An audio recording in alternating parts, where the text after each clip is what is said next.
Beli buku di kedai lama, amalan membaca budaya kita bersama. Assalamualaikum dan salam sejahtera.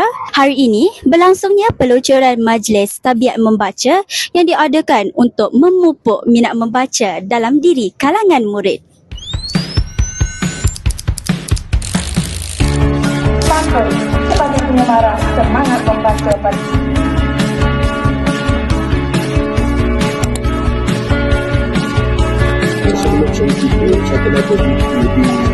This is my current week right now. Nothing else makes me feel high. She's like such a light. It's good. Something about it changed my state of mind. Bunga melo harum baunya, ilmu ditimba sepanjang usia. Program ini mendapat sambutan dan sokongan yang baik dari warga sekolah. Diharapkan majlis ini diteruskan bagi melahirkan generasi yang cintakan ilmu.